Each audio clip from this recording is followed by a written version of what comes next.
Hello and welcome to Voices of the Industry, a podcast series bringing you leading industry voices who challenge thinking across transportation, infrastructure and cities.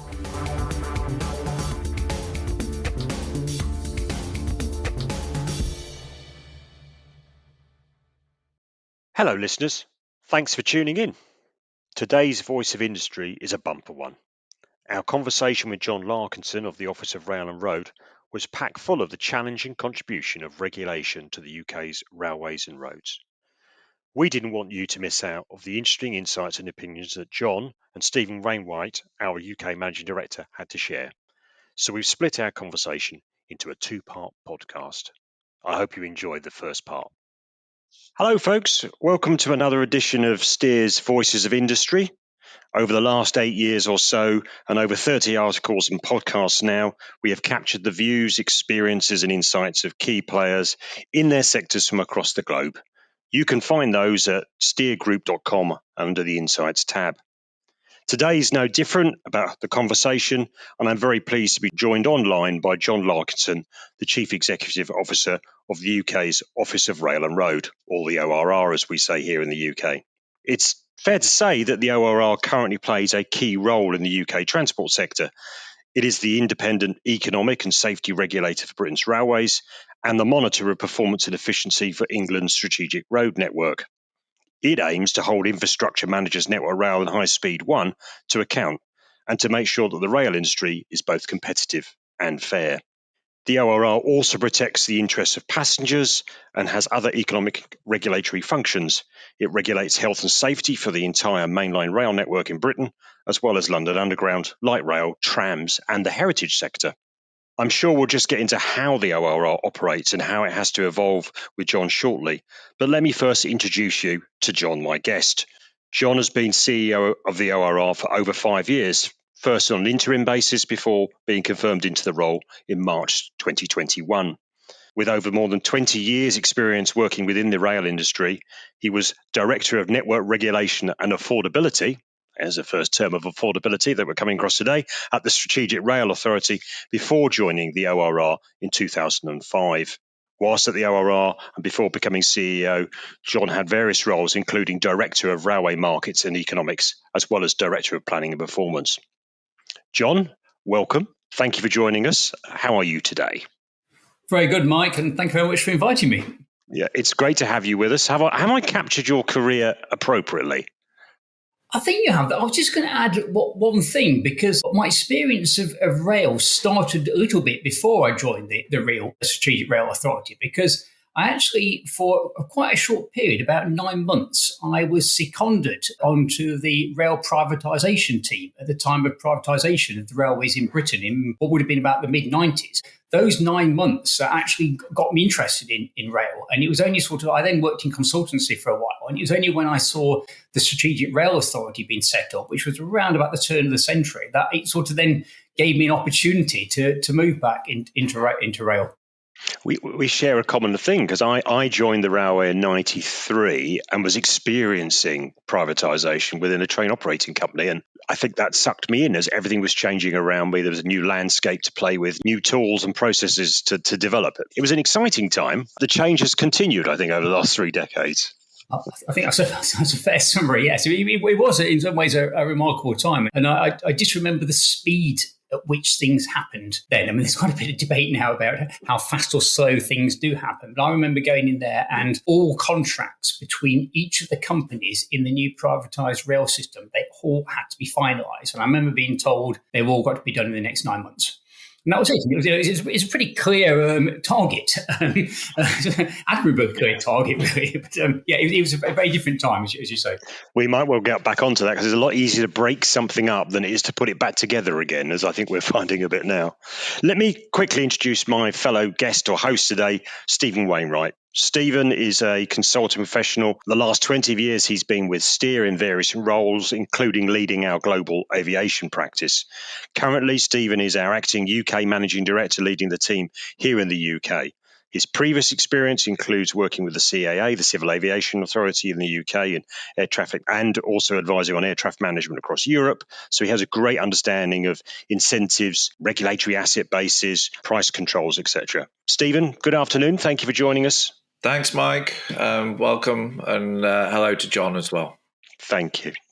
John, I've tried to commit myself that, as rail professional, that we won't get sucked into a rail-centric, UK-dominated conversation today, and that we'll try and broaden the consideration of where regulation comes into play in transport more generally, so it's more accessible for our global audience that are listening. I was going to start with, let's talk about how you got sucked in. You've already told me about the privatisation unit. Was there something else? Because I think I saw that you actually have 2 degrees, both in economics, but one of them's in health economics, and you weren't sucked into the challenge of UK health system as opposed to UK rail. Right, you put me on the spot there. Yes, I do indeed have a British master's degree in health economics, and I believe I was one of the first 6 people to get one. It was an entirely new degree, and obviously I was a lot younger back in those times, and I had a very big idea that I was going to be having a sort of pivotal role in the future development of health policy in Britain. But slightly naively, I went for a job at what was then a British Department of Health and Social Security. I got a job there as an economist, and I thought I was going in there to lead the health transformation. I met the chief economist, and he just took one look at me and said, we've got a good job for you on pensions. And that was it, really. And so you may say I didn't handle it very well. Maybe I was a bit naive in terms of my sort of, I think it was only my second job. But yes, I actually became a pensions economist for some time. It wasn't quite what I was expecting, but I'm sure it stood me in good stead. I'm sure, and we might ask towards the end of this about the parallels between health economics and rail economics, 2 sectors with some pretty challenges and lots of strong opinions about them as well. So let's talk about your role. You've been chief exec now, as you say, confirmed in roles early 2021. What's your day look like? What's the daily regime of the chief exec of the ORR, and what you drive the organisation to achieve? Well, I could go for the sort of classic cliche of everyone's different, but I think the thing about the ORR, we're actually a relatively small organisation. We've got about 350 staff. We're based in 6 offices across Britain. So my day is certainly geographically spread in terms of our range of operations. And because we're, as you say, a health and safety regulator and an economic regulator, and we also cover the Channel Tunnel as well, I would say it's extremely varied in terms of the type of work we cover. We have an independent board as well. We are an independent regulator. We have a board which is independent and very much guards that independence. So I work very, very closely with the board on decision making. And I think it's fair to say we have a very, very close interaction with government. And as you did talk about your international listeners, the rail industry in Britain is very heavily subsidised. The strategic road network in Britain is paid for almost entirely by the government. And by definition, if you're a regulator of 2 industries with very, very high degrees of public funding, you're going to spend quite a bit of time with your relevant government departments and with the Treasury. And I suppose the final point is that there's a lot of interest in rail and road nationally in Britain. We spend quite a bit of our time dealing with external stakeholders, with the media, and also with a huge supply chain. There's a very, very big private supply chain going into what are 2 nationalised industries. So I'd say I'm regularly dealing with a very wide range of organisations and people. But indeed, that's what makes it interesting. Yeah, a complex set of interfaces and organisational personalities to nurture and master, I guess. Indeed, and then the thing is, you've always got to keep your mind is, well, what's the end game? And the end game is that the users of the networks, both rail and road, it's almost easy to get lost in the system if you're not careful, and stand back and say, let's just have another look through about why are we doing this? And so we've got rail and road, we've got freight and passengers, and of course we've got the taxpayer. And what you might say more broadly, the public interest. And ultimately, we are guardians of the public interest. So, I mean, the ORR is, as you described, critical to rail sector, providing that monitoring role for the strategic highways in England. Standing back from the specific role of the ORR in those 2 sectors, how important is transport regulation in the UK these days? Do you think it's grown in importance? Yes, I think it has. I mean, there are other transport regulators in Britain. I mean, we have an aviation regulator, in effect, the Civil Aviation Authority, and we don't deal with that. But I think that if you think about why is it so important, just look at the scale of the industry.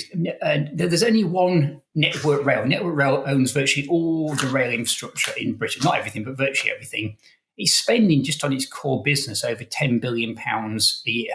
That is a big company by most standards. National Highways is a bit small, but it's still a significant company. So I think just the scale on rail of having a single monopolist of such a wide reach, having such a big impact on every other company, and it's publicly funded, so you have a political dimension. It does put a lot of emphasis on the regulator really sort of holding the ring there and bringing, crucially, transparency to the whole process in the nature of the industry. And your point about is it grown in importance?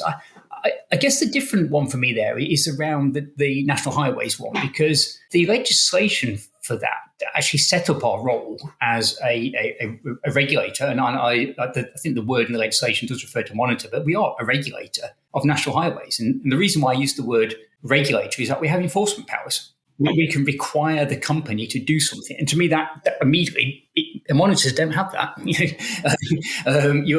So I probably shouldn't say it, but I always thought the legislation didn't quite capture in that single word the role.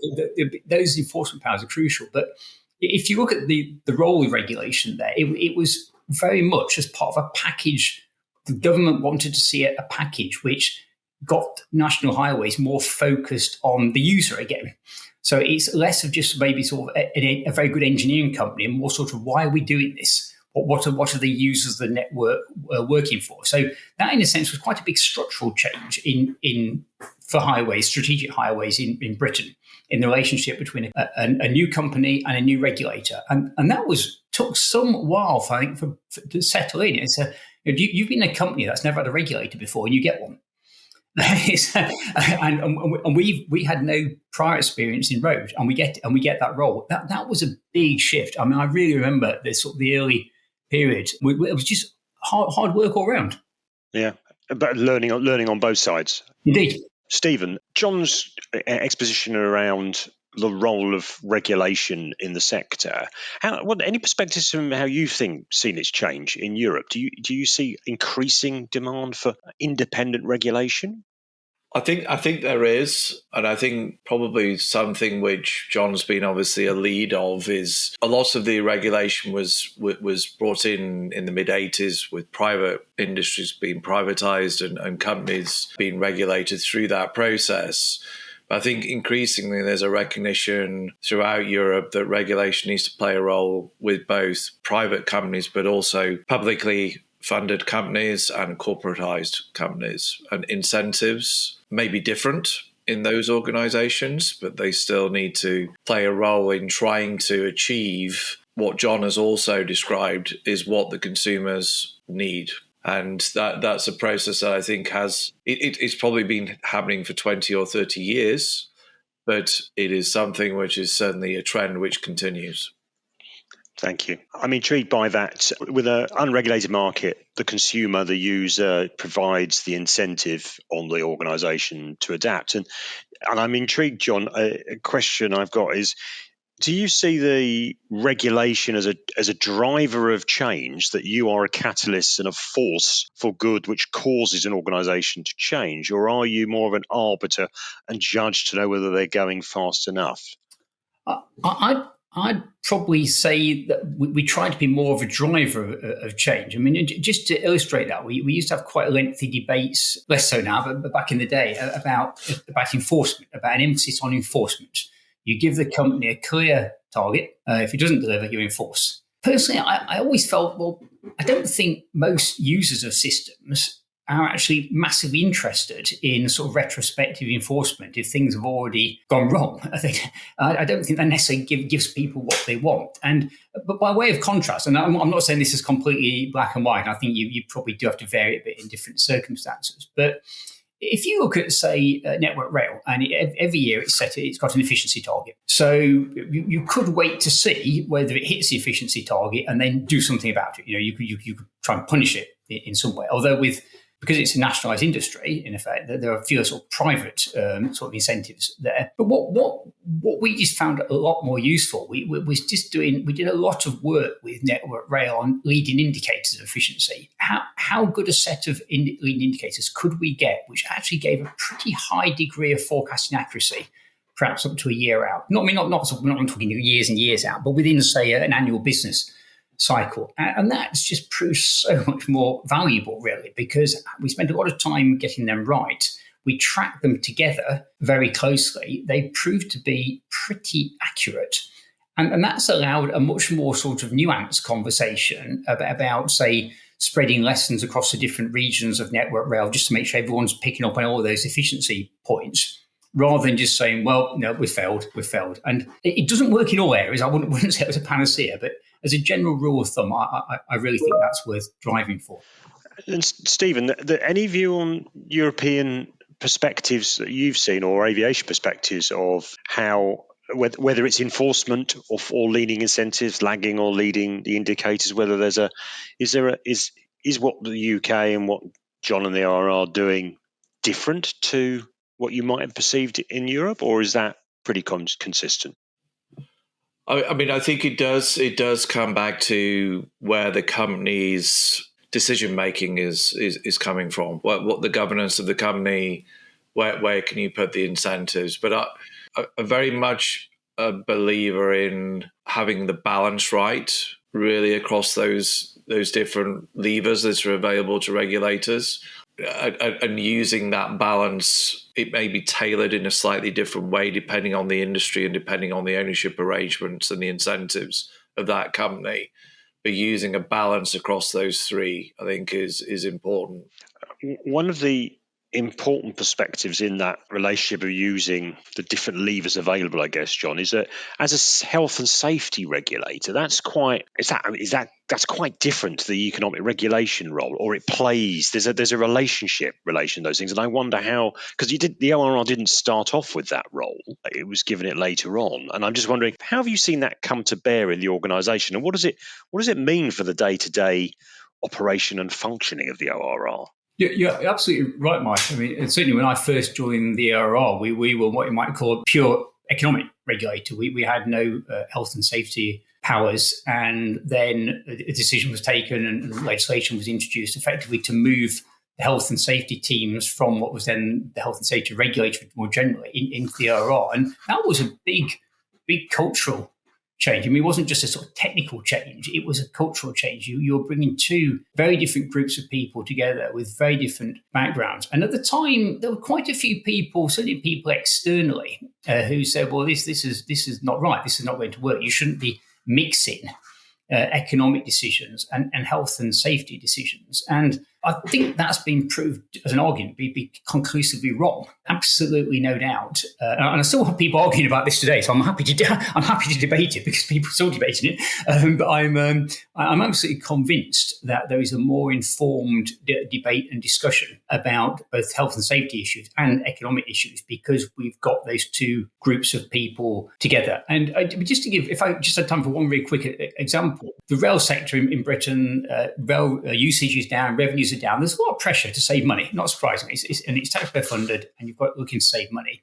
So Network Rail have had a proposal about modernising their ways of working on maintenance. It's called Modernising Maintenance Proposal. In a full year, it could be gross savings of around £100 million a year. It's a big initiative. The main issues with it have been concerns about health and safety implementation of it. Could it be implemented safely? It's different ways of working. And we've approached that in a sort of dual way. We've looked at we looked at the efficiency sides of it, but we've had our safety inspectors go down to meetings at incredibly local level, in individual delivery units with trade union teams, talking through exactly how we check the potential health and safety implications of it. And as a result of that, effectively by that sort of collaborative workings, the Network Rail have agreed it. It's gone through all the safety processes. The unions have been very closely consulted. And And I hope that will effectively be a more robust proposal over time because of the degree of working from different angles as that has gone into it. I'm not saying it's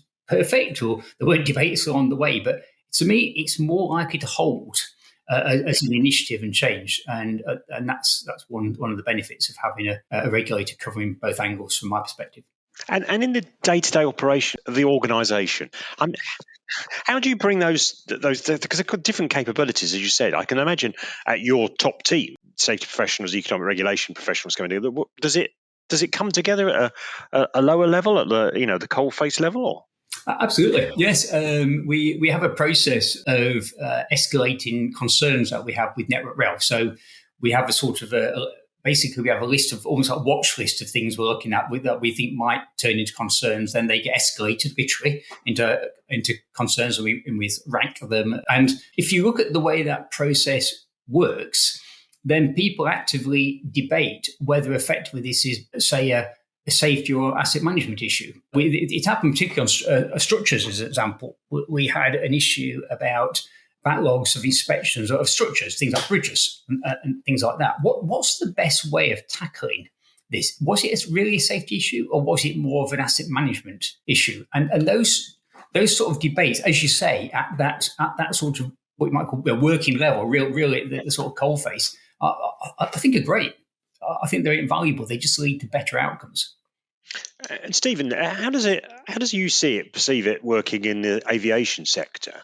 Well, I think it's evolved. I think in many ways the UK was a leading proponent of how this worked, and there was a separate economic and safety regulator, but it was still part of the CAA. And I think you can really contrast that with how the regulatory oversight of air traffic management in Europe was introduced, which it was only really introduced in the late 1990s. There were indicators and performance areas which covered safety, capacity, environment, and cost efficiency. So it really reflected the evolution of regulation over that period, whereas a lot of focus in the early days was around the kind of costs and the cost efficiency. There actually are now indicators on equally important areas of safety, the amount of capacity that's available in the system, and the environmental impact of operating the system.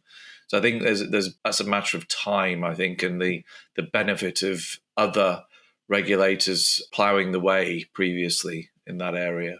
Stephen, you picked up that broader agenda, and particularly I'm thinking now about the environmental and social delivery of transport, I guess, of asset management, etc. And John, how are things evolving? Because it seems to me now that the good news is we talk about transport and its outcomes a lot more clearer than perhaps we did before. We know why we have a transport system, but there is expectations about how those outcomes are now achieved through, minimizing carbon footprint and operating sustainably and delivering social value through these things.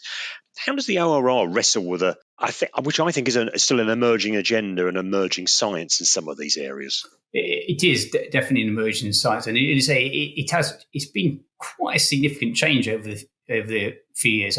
You go back, literally back in the day, I don't remember much debate about biodiversity units and things like that. I mean, that's in asset terms, this is a relatively short-term issue, whereas now you look at national highways running the street road networks in England, and they have targets around increasing biodiversity units. They've got targets they're held to account for. We publish the outcomes of those and whether they're making progress towards it, net gains. And it is a big shift. In some ways, though, the shift the other way of the impact of the environment on the assets, I think in some ways has just been even more profound. It's been a huge feature of our work over the last few years on rail and road, an area of quite big debate as well, especially when you've got a constrained funding environment, how you prioritise in that scenario. And it's led quite big shifts in spend by assets, more spend on drainage, for example, particularly on rail. I mean, and we monitor that whole area far more closely than I remember 10 years ago or whenever. The focus we put into the analysis of drainage assets, the resilience of drainage assets and of earthworks, and And the issue for us in Britain, unlike I think a lot of countries, is just how old our asset base is.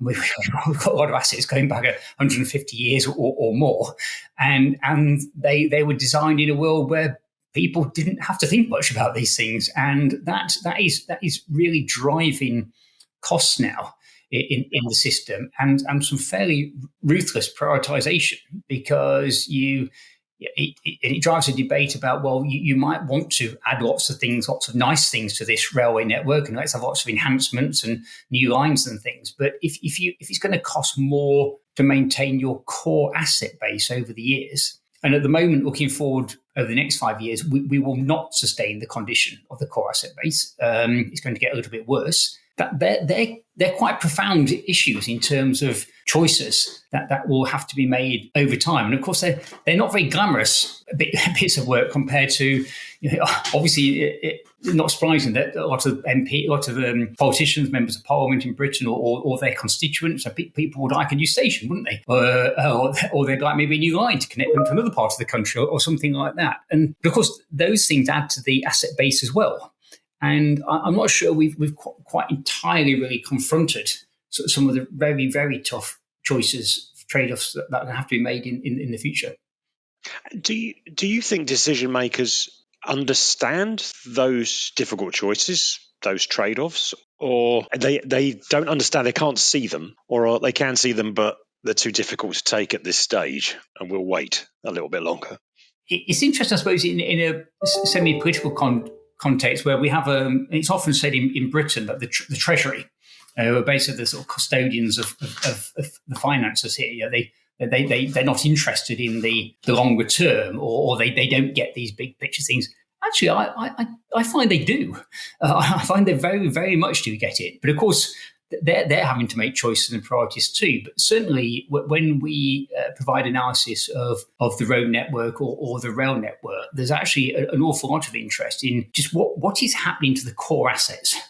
Are they being maintained? Yes or no? And how does that feed through into the future delivery? Because and obviously, as a regulator, what's the point of having a regulator if they're not there at least as a custodian of the long term public interest? So even if we think people aren't getting it, as you say, Mike, well, actually, it's sort of our job to explain it, isn't it? Because there's no excuse for a regulator going to sort of victim mode and saying, well, they don't get it. In our case, we've got to get out there and we've got to say, look, if you care about the long-term asset base here, this is what's going to happen. But actually, I find the Treasury extremely well informed about the long term, the need to maintain and sustain a long-term asset base. And how I'm intrigued by the capabilities of the ORR. Because as you say, we're wrestling with new agenda, social value, sustainability, biodiversity, as you said, and now we're talking about seasonal impacts and trying to understand climate science. How do you equip the ORR with those insights and that capability to communicate to decision makers and to push your regulatories? I'm not sure what you would call your subjects of regulation. I'll pass on the exact word, but your question is a very good one. It's actually very challenging, because if you look at the number of areas we cover, we cover health, we cover safety, we're a competition regulator as well. We publish national statistics across rail. So what you tend to find is that each specialist team may be 2 to 3 people. And hence, operationally, from my perspective as a chief executive, operationally, there's a sort of fragility there in teams in terms of trying to get resilience and get teams to sort of overlap a bit to get so you've got a bit more resilience in the system. And the one that we spent a lot of time on recently is just the impact of software in trains. Back in the day, trains were. Well, a lot of it was about mechanical engineering. And if the train failed, you had somebody who knew their mechanics and could find where it had gone wrong. Whereas now we see increasing examples where it's very hard to explain why something has happened. And in terms of our skill base, we have hired more external support on that. We've also basically redone our training regimes for some of our safety inspectors to try and build a skill base around understanding software. And obviously this is only heading in one direction, so there'll be a lot more of that. So yeah, we like every organisation, we have to adapt to a changing requirement, and we have to try and compete in some of those markets. But they're quite hard markets to compete in, and so we need. So the trick for us is to be quite precise about what we need. Where we need someone who understands enough to ask the questions, rather than can sort of solve the entire coding problem by themselves, where we're probably better off going to a specialised private company. Yes, I was only having a conversation this morning with an industry colleague who, when I said I was chatting to yourself later today, was saying, the ORR, they need to get into the regulation of data, because so much will be dependent on data going forward to influence the real world. It's the control of data that's going to be so important going forward. Another capability you're going to have to add. Yeah, well, whoever that was, we're pleased to know that at our board last month we were debating our new data strategy. So I wouldn't say we solved it, but we're on the case. So in preparation for the podcast, I asked colleagues from Steer, and particularly the rail team here in the UK, what questions we should pose to you, John. And this has come from the team, and I'm assuming there's a vested interest or a perspective on it. So they were asking about that environmental, social delivery angle, particularly about how it compares with other European countries. But the question then went on to ask about how has Brexit change the relationship between ORR and its counterparts? Has Brexit given you some more freedom? Has it given you ability to compare and contrast, perhaps, with other regulation across Europe? What's your take? Brexit did have quite a profound impact on us. We were integral part of lots of groups across Europe dealing with what you might call things like technical standards or safety issues. And we actually, going back over the years, we've actually played quite a leading role in the development of many standards, and indeed the approach to safety in terms of sort of more risk-based approach rather than a rules-based approach, you might say, to very general terms. All that went. I mean, that largely disappeared, and that was quite a big impact. I haven't personally seen, this is not a political comment, but I don't think there's been any sort of particular gain from the ORR from Brexit. What we have done is tried to maintain our contacts with European countries, because a lot of them are relevant for sort of almost like you go back to your data points, with data and intelligence gathering, comparing, contrasting. So we've tried to maintain that, but it has been a profound change. Although I suppose going back to the sort of the point about sort of different approaches, we do actually see that on a day-to-day basis in terms of the regulation of the Channel Tunnel. We work really closely with our French, with our counterparts in France, and you do see the interesting differences of approach. It was only recently that a very, very powerful electricity interconnector was installed in the tunnel. The first time, as far as I know, it's ever been done in a live running tunnel anywhere in the world, although one of your listeners might correct me on that. But so this was to allow basic electricity to be traded between Britain and France. And it's actually turned out to be extremely valuable both ways. And while some of the French nuclear reactors were down for maintenance, the British electricity was shipped over. So it's useful for both countries, and it's been a very substantial revenue generator for the Channel Tunnel Company. But the safety issues around that and the debate about the safety issues were very, very technical, very, very intense debates with two different approaches to the way that safety is addressed in legal terms, and very different backgrounds from ourselves and our French counterparts into how we both looked at the issues. But the fact is, we work together very, very, very well. We've got extremely good relations. So you do have different approaches, but they can be overcome as long as the will's there. But for us, this is a sort of day-to-day issue in terms of health and safety, and at the moment, and in fact, more recently, in terms of access to the railway. Because at the moment, I mean, just to explain for sort of listeners more generally, there's only one train company that basically really moves you between London, Paris, and other cities. And in recent months, 3 competitors have named themselves, which is quite a sea change in the operating environment. And now those operators are going to be traveling in through different countries and through the tunnel. So again, we are in discussions with our counterparties around that. So these issues are still there. The issues of geography and competition, health and safety remain. Yes.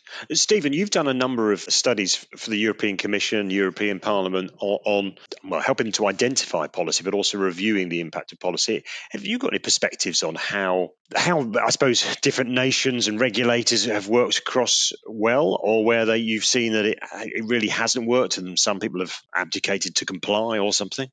Yeah, I mean, that's a big issue, I think, Mike, in terms of how well do people work together. And I think there's different experiences, really. I think where things have evolved with working with regulators to get the regulations that perhaps were better than regulations being imposed and the regulators catching up with it. And there are a few occasions in the EU where regulations have been imposed and it's taken quite a long time for the kind of regulators to catch up. I think the classic one is something that all of us will be affected by is passenger rights. And that's gradually come across all transport modes. It was originally in aviation, but it's actually now in all transport modes. I think that has taken some time for cooperation and the systems to really catch up with the concept. So I do think it does depend on where you started from. Thank you. I mean, so that was talking about, I suppose, regulation across geographical boundaries. John, I wanted to talk to you about transport system. Rail and road, they connect to other things. They require the connection to other things. There are, as you said, you were indicated earlier, there are more regulators in the UK than just the ORR. How is the interaction between different regulators, between modes, networks, utilities? How's that going? How do we ensure that regulatory ecosystem which emerges is both efficient, coherent, agile, and supports the development and deployment of new technologies such as zero-emission vehicles, which needs energy, which will be located on transport mobility hubs? And how is that working? So just think about whether it's best to illustrate more general or through some examples. So just taking your point about, certainly electric vehicles, charging points. If you look at national highways, it was agreed fairly early on that there should be an aim to get a certain number of charging points at every service station, and I think it was agreed pretty quickly, actually. But then, as you say, there are interfaces not just between regulators, but between government, regulators, private companies, financial arrangements. So that they're never easy, but I think it's been shown that they can be done. But you also get operational interfaces. So if you look, say, at the work that National Highways does and the work that Network Rail does, often these intersect at points. They affect each other, or they might both be jointly working in an area. And I do think that and this matters to people at the local level.